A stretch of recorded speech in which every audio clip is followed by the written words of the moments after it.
श्रीमद् भागवत महापुराण सप्तम स्कंध पंचम अध्याय। ओम नमो भगवते वासुदेवाय। हिरण्यकश्यप के द्वारा प्रहलाद जी के वध का प्रयत्न। श्री नारद जी एवं राजा युधिष्ठिर संवाद। श्री नारद जी बोले, युधिष्ठिर, दैत्यों ने भगवान श्री शुक्राचार्य को अपना पुरोहित बनाया था। उनके दो पुत्र थे, शंड और अमर्क। वे दोनों राजमहल के पास ही रहकर हिरण्यकश्यप के द्वारा भेजे हुए नीति निपुण बालक प्रहलाद को और दूसरे पढ़ाने योग्य दैत्य बालकों को राजनीति, अर्थनीति आदि पढ़ाया करते थे। प्रहलाद गुरु जी का पढ़ाया हुआ पाठ सुन लेते थे और उसे ज्यों का त्यों उन्हें सुना भी दिया करते थे, किंतु वे उसे मन से अच्छा नहीं समझते थे, क्योंकि उस पाठ का मूल आधार था अपने और पराये का झूठा आग्रह। युधिष्ठिर, एक दिन हिरण्यकश्यप ने अपने पुत्र प्रहलाद को बड़े प्रेम से गोद में लेकर पूछा, बेटा, बताओ तो सही, तुम्हें कौन सी बात अच्छी लगती है? प्रहलाद जी ने कहा, पिताजी, संसार के प्राणी मैं और मेरे के झूठे आग्रह में पड़कर सदा ही अत्यंत उद्विग्न रहते हैं। ऐसे प्राणियों के लिए मैं यही ठीक समझता हूँ कि वे अपने अधपतन के मूल कारण घास से ढके हुए अंधेरे कुएं के समान इस घर को छोड़कर वन में चले जाएं और भगवान श्री हरि की शरण ग्रहण करें। नारद जी कहते हैं, प्रहलाद जी के मुंह से शत्रु पक्ष की प्रशंसा से भरी बात सुनकर हिरण्यकश्यप आकर हंस पड़ा। उसने कहा, दूसरों के बहकावे से बच्चों की बुद्धि यूं ही बिगड़ जाया करती है। जान पड़ता है गुरु जी के घर पर विष्णु के पक्षपाती कुछ ब्राह्मण वेश बदल कर रहते हैं। बालक की भली भांति देख रेख की जाए, जिससे अब इसकी बुद्धि बहकने न पाए। जब दैत्यों ने प्रहलाद को गुरु जी के घर पहुंचा दिया, तब पुरोहितों ने उनको बहुत पुचकार कर और फुसला कर बड़ी मधुर वाणी से पूछा, बेटा प्रहलाद, तुम्हारा कल्याण हो, ठीक ठीक बतलाना, देखो झूठ न बोलना। यह तुम्हारी बुद्धि उल्टी कैसे हो गई? और किसी बालक की बुद्धि तो ऐसी नहीं हुई। कुलनंदन प्रहलाद, बताओ तो बेटा, हम तुम्हारे गुरुजन यह जानना चाहते हैं कि तुम्हारी बुद्धि स्वयं ऐसी हो गई या किसी ने सचमुच तुमको बहका दिया? प्रहलाद जी बोले, जिन मनुष्यों की बुद्धि मोह से ग्रस्त हो रही है, उन्हीं को भगवान की माया से यह झूठा दुराग्रह होता देखा गया है कि यह अपना है और यह पराया। उन मायापति भगवान को मैं नमस्कार करता हूँ। वे भगवान ही जब कृपा करते हैं तब मनुष्यों की पाशविक बुद्धि नष्ट होती है। इस पशु बुद्धि के कारण ही तो यह मैं हूं और यह मुझसे भिन्न है, इस प्रकार का झूठा भेदभाव पैदा होता है। वही परमात्मा यह आत्मा है। अज्ञानी लोग अपने और पराये का भेद करके उसी का वर्णन किया करते हैं। उनका न जानना भी ठीक ही है, क्योंकि उसके तत्व को जानना बहुत कठिन है और ब्रह्मा आदि बड़े बड़े वेदज्ञ भी उसके विषय में मोहित हो जाते हैं। वही परमात्मा आप लोगों के शब्दों में मेरी बुद्धि बिगाड़ रहा है। गुरुजी, जैसे चुंबक के पास लोहा स्वयं खिंच जाता है, वैसे ही चक्रपाणी भगवान की स्वच्छंद इच्छा शक्ति से मेरा चित्त भी संसार से अलग होकर उनकी ओर बरबस खिंच जाता है। नारद जी बोले, परम ज्ञानी प्रहलाद अपने गुरु जी से इतना कहकर चुप हो गए। पुरोहित बेचारे राजा के सेवक एवं पराधीन थे। वे डर गए। उन्होंने क्रोध से प्रहलाद को झिड़क दिया और कहा, अरे कोई मेरा बेंत तो ले आओ, यह हमारी कीर्ति में कलंक लगा रहा है। इस दुर्बुद्धि कुलांगार को ठीक करने के लिए चौथा उपाय दंड ही उपयुक्त होगा। दैत्य वंश के चंदन वन में यह कांटेदार बबूल कहां से पैदा हुआ? जो विष्णु इस वन की जड़ काटने में कुल्हाड़े का काम करते हैं, यह नादान बालक उन्हीं की बेंट बन रहा है, सहायक हो रहा है। इस प्रकार गुरुजी ने तरह तरह से डांट दपट कर प्रहलाद को धमकाया और अर्थ, धर्म एवं काम संबंधी शिक्षा दी। कुछ समय के बाद जब गुरुजी ने देखा कि प्रहलाद ने साम, तान, भेद और दंड के संबंध की सारी बातें जान ली हैं, तब वे उन्हें उनकी मां के पास ले गए। माता ने बड़े लाड़ प्यार से उन्हें नहला धुलाकर अच्छी तरह गहने कपड़ों से सजा दिया। इसके बाद वे उन्हें हिरण्यकश्यप के पास ले गए। प्रहलाद अपने पिता के चरणों में लौट गए। हिरण्यकश्यप ने उन्हें आशीर्वाद दिया और दोनों हाथों से उठाकर बहुत देर तक गले से लगाए रखा। उस समय दैत्य राज्य का हृदय आनंद से भर रहा था। युधिष्ठिर, हिरण्यकश्यप ने प्रसन्न मुख प्रहलाद को अपनी गोद में बैठाकर उनका सिर सूंघा। उनके नेत्रों से प्रेम के आंसू गिर गिर कर प्रहलाद के शरीर को भिगोने लगे। उसने अपने पुत्र से पूछा। हिरण्यकश्यप ने पूछा,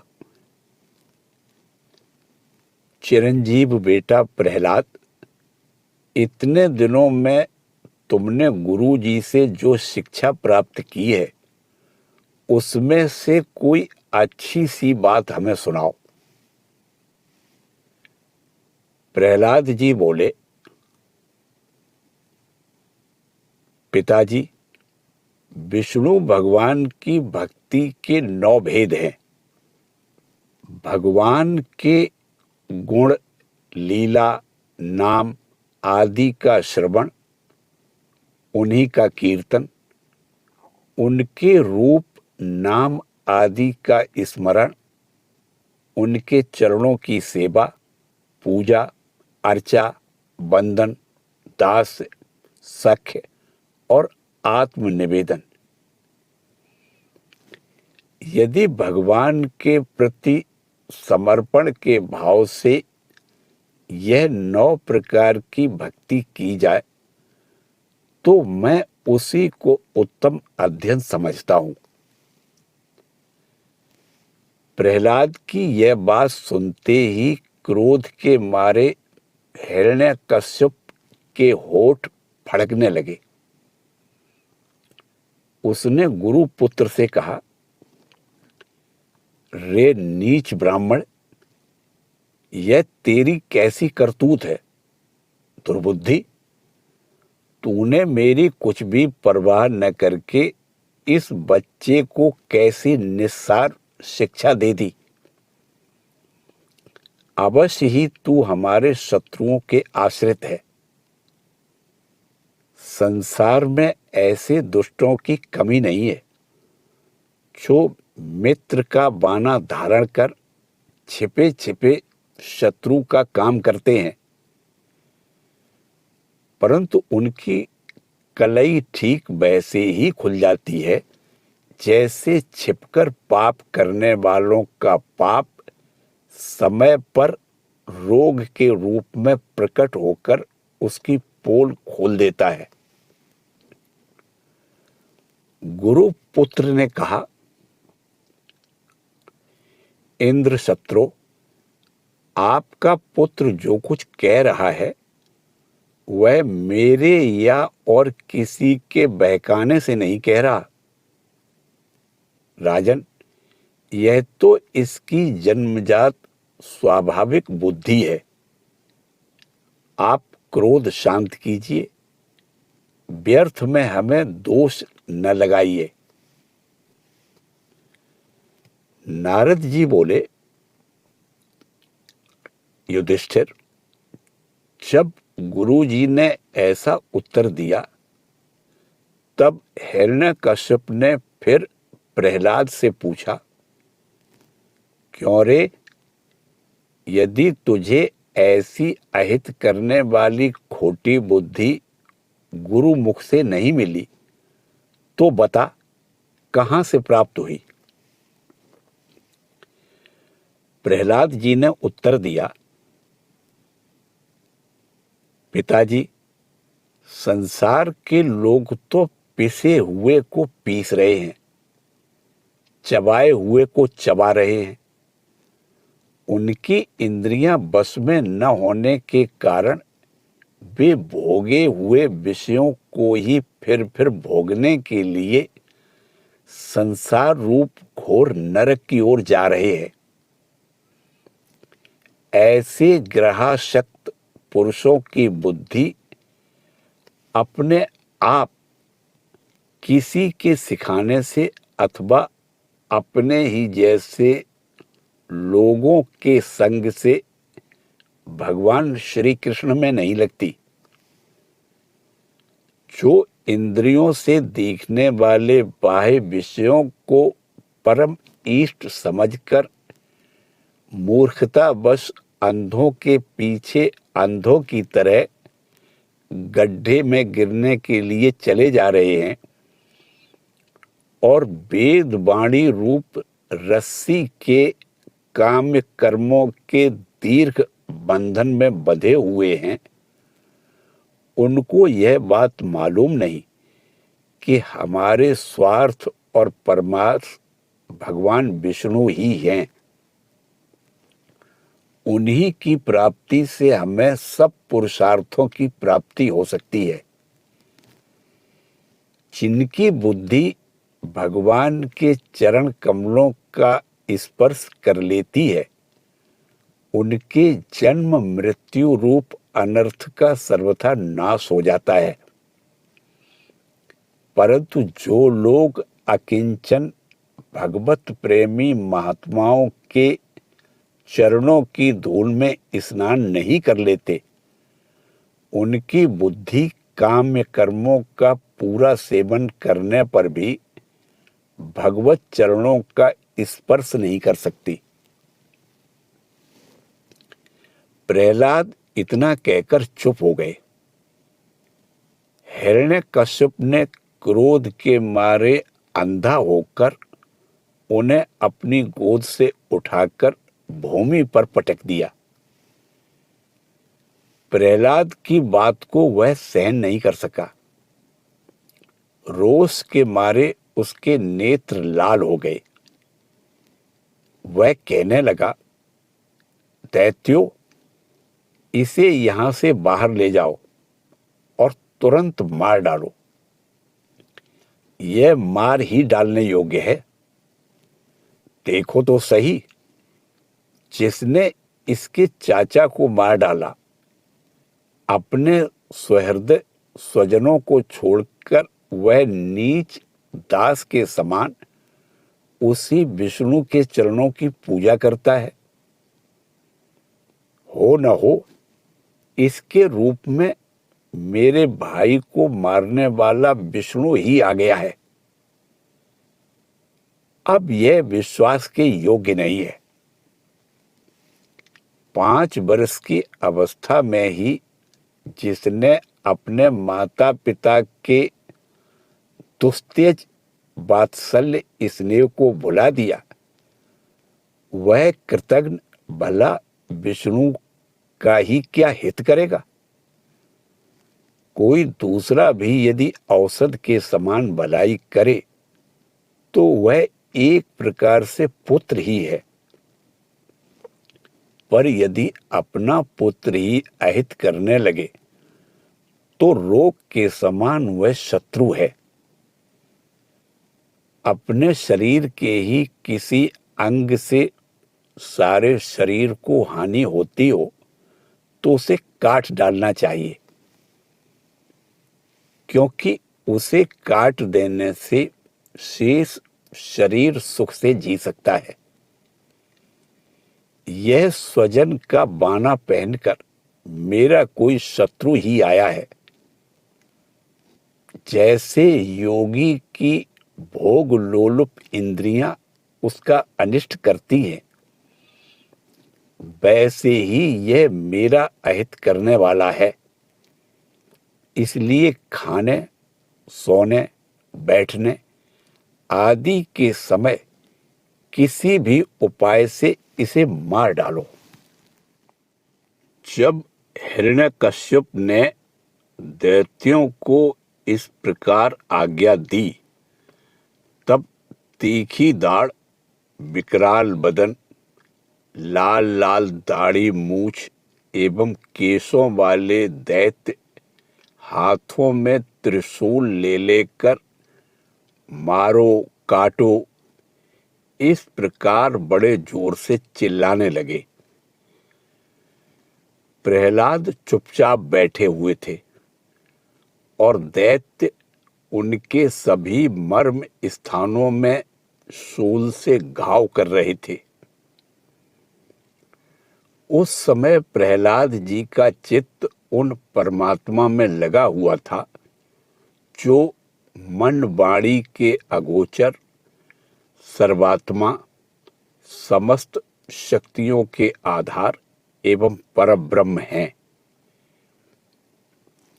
इसलिए उनके सारे प्रहार ठीक वैसे ही निष्फल हो गए जैसे भाग्यहीनों के बड़े बड़े उद्योग धंधे व्यर्थ होते हैं। युधिष्ठिर, जब शूलों की मार से प्रहलाद के शरीर पर कोई असर नहीं हुआ, तब हिरण्यकश्यप को बड़ी शंका हुई। अब वह प्रहलाद को मार डालने के लिए बड़े हठ से भांति भांति के उपाय करने लगा। उसने उन्हें बड़े बड़े मतवाले हाथियों से कुचलवाया, विषधर सांपों से डसवाया, पुरोहितों से कृत्या राक्षसी उत्पन्न कराई, पहाड़ की चोटी से नीचे डलवा दिया, शंबरासुर से अनेकों प्रकार की माया का प्रयोग करवाया, अंधेरी कोठरियों में बंद करा दिया, विष पिलाया और खाना बंद कर दिया। बर्फीली जगह दहकती हुई आग और समुद्र में बारी बारी से डलवाया, आंधी में छोड़ दिया तथा पर्वतों के नीचे दबवा दिया, परंतु इनमें से किसी भी उपाय से वह अपने पुत्र निष्पाप प्रहलाद का बाल भी बांका नहीं कर सका। अपनी व्यवस्था देखकर हिरण्यकश्यप को बड़ी चिंता हुई। उसे प्रहलाद को मारने के लिए और कोई उपाय नहीं सूझ पड़ा। वह सोचने लगा, इससे मैंने बहुत कुछ बुरा भला कहा, मार डालने के बहुत उपाय किए, परंतु यह मेरे द्रोह और दुर्व्यवहारों से बिना किसी की सहायता से अपने प्रभाव से ही बचता गया। यह बालक होने पर भी समझदार है और मेरे पास ही निशंक भाव से रहता है। हो न हो इसमें कुछ सामर्थ्य अवश्य है। जैसे सुनह शेष अपने पिता की करतूतों से उसका विरोधी हो गया था, वैसे ही यह भी मेरे किए अपकारों को नहीं भूलेगा। न तो यह किसी से डरता है और न इसकी मृत्यु ही होती है। इसकी शक्ति की था नहीं है। अवश्य ही इसके विरोध से मेरी मृत्यु होगी। संभव है ना भी हो। इस प्रकार सोच विचार करते करते उसका चेहरा कुछ उतर गया। शुक्राचार्य के पुत्र षंड और अमर्क ने जब देखा कि हिरण्यकश्यप तो मुंह लटकाकर बैठा हुआ है, तब उन्होंने एकांत में जाकर उससे यह बात कही, स्वामी, आपने अकेले ही तीनों लोकों पर विजय प्राप्त कर ली। आपके भौहें टेढ़ी करने पर ही सारे लोकपाल कांप उठते हैं। हमारे देखने में तो आपके लिए चिंता की कोई बात नहीं है। भला बच्चों के खिलवाड़ में भी भलाई बुराई सोचने की कोई बात है क्या? जब तक हमारे पिता शुक्राचार्य जी नहीं आ जाते, तब तक यह डरकर कहीं भाग न जाए, इसलिए इसे वरुण के पासों से बांध रखिए। प्रायः ऐसा होता है कि अवस्था की वृद्धि के साथ साथ गुरुजनों की सेवा से बुद्धि सुधर जाया करती है। हिरण्यकश्यप ने अच्छा ठीक है कहकर गुरु पुत्रों की सलाह मान ली और कहा कि इसे उन धर्मों का उपदेश करना चाहिए जिनका पालन गृहस्थ नरपति किया करते हैं।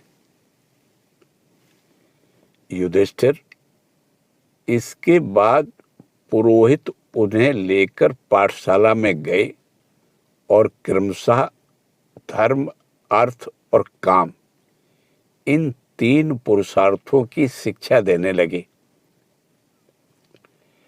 प्रहलाद वहां अत्यंत नम्र सेवक की भांति रहा करते थे, परंतु गुरुओं की वह शिक्षा प्रहलाद को अच्छी नहीं लगी, क्योंकि गुरुजी उन्हें केवल अर्थ, धर्म और काम की ही शिक्षा देते थे। यह शिक्षा केवल उन लोगों के लिए है जो राग, द्वेष आदि द्वंद्व और विषय भोगों में रस ले रहे हों। एक दिन गुरुजी गृहस्थी के काम से कहीं बाहर चले गए थे। छुट्टी मिल जाने के कारण समवयस्क बालकों ने प्रहलाद जी को खेलने के लिए पुकारा।